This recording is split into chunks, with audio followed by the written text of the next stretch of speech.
चलिए, तो सबसे पहले हम अपनी यूपी पीआरपीबी के ऑफिशियल साइट पे जाएंगे। तो यहाँ पे आप देखेंगे कि जब आप अभ्यर्थी लॉगिन करेंगे तो यहाँ पे आपका रजिस्ट्रेशन नंबर मांगा जा रहा है, ठीक है। तो यहाँ आप अपना रजिस्ट्रेशन नंबर फिल कर देंगे, फिर अपनी इधर पे आप डेट ऑफ बर्थ को फिल करेंगे, फिर उसके बाद आप इसको साइन इन करेंगे। जब आप साइन इन करेंगे तो आपको कुछ इस तरीके का इंटरफेस नज़र आएगा। इस तरीके का इंटरफेस नज़र आएगा। यहाँ पे आपका क्वेश्चन ऑब्जेक्शन है, डाउनलोड एडमिट कार्ड है, ठीक है। तो आप क्वेश्चन ऑब्जेक्शन पे वाले पे क्लिक करेंगे, ठीक है। जब आप क्वेश्चन वाले पे क्लिक करेंगे तो आपको इस तरीके से आपको एक और पॉपअप आएगा ओपन होके।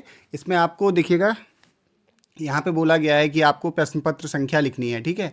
तो बहुत से अभ्यर्थी हमारे कंफ्यूज हैं कि यहाँ पे कौन सी संख्या लिखनी है। तो देखिए, जो आपको एग्ज़ाम पेपर मिला है, देखिएगा मैं दिखा रहा हूँ आपको, ये जो एग्ज़ाम पेपर मिला है, तो इस एग्ज़ाम पेपर के ऊपर साइड में, ठीक है, जो ये नंबर लिखा हुआ है, इस नंबर को आपको यहाँ पे लिखना है, ठीक है।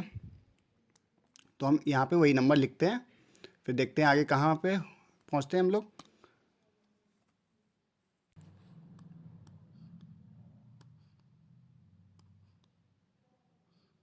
फिर आपका कुछ इस तरीके का इंटरफेस आएगा जहाँ पे आपका ये लिखा हुआ है मेक ऑब्जेक्शन, ठीक है। तो मेक ऑब्जेक्शन पे आप क्लिक करेंगे, ठीक है। मेक ऑब्जेक्शन पे जब आप क्लिक करेंगे तो इस तरीके का पेज ओपन होके आएगा।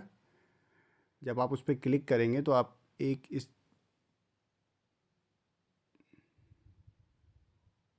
तो इस पेज पर हमको जो हमारे क्वेश्चन पेपर आया हुआ है उसी के अकॉर्डिंग लिखा हुआ है। देखिए, हम दिखा सकते हैं आपको, जैसे कि ये आपका क्वेश्चन नंबर फर्स्ट है तो उसका आंसर भी उसी के सामने है, ठीक है। उसका जो आंसर है वो आपका उसी के सामने आंसर्स भी लिखे हुए हैं, जो ऑफिशियल आंसर है आपका, ठीक है। तो आप चेक कर लीजिएगा कि ये आंसर है इसका, और आप अपना चेक कर लीजिए आपने क्या इसका लगाया है। अगर आपको लगता है कि आपका आंसर आंसर की के हिसाब से मैच नहीं कर रहा है, आपका आंसर सही है, आंसर की में इसका उत्तर गलत है, तो आप अपनी आपत्ति भी दर्ज करा सकते हैं। तो आपत्ति आप इस प्रकार, आपत्ति का प्रकार क्या रहेगा, तो उसके लिए आप इस पर जब क्लिक करेंगे तो इसमें बहुत सारे विकल्प आएंगे, जिसमें आपको बताना होगा कि प्रश्न प्रश्न जो है वो आपका रॉन्ग था, सभी उत्तर विकल्प गलत हैं, या एक से अधिक उत्तर विकल्प सही हैं, या दिया गया उत्तर गलत है, या प्रश्न के हिंदी और अंग्रेजी संस्करण में तथ्यात्मक भेद है, ठीक है। विराम चिन्ह के गलत स्थान पर लगाने के कारण प्रश्न का स्वरूप परिवर्तित हो गया है, या हिंदी और अंग्रेजी संस्करण में उत्तर विकल्पों के मापांक इकाइयों में भिन्नता, या अन्य कोई त्रुटि। तो इस प्रकार आप अपनी आपत्ति को दर्ज करा सकते हैं, ठीक है। आगे देखिएगा, फिर यहाँ पे आपको बताना है कि गलत क्या है, ठीक है।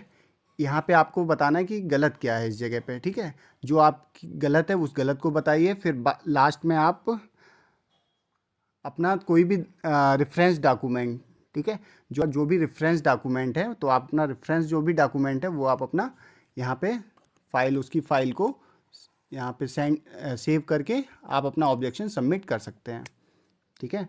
फिर भी आपको अगर कोई दिक्कत है तो आप कमेंट में मैसेज कीजिएगा, मैं आपको इसके बारे में और जानकारी प्रोवाइड करा दूंगा।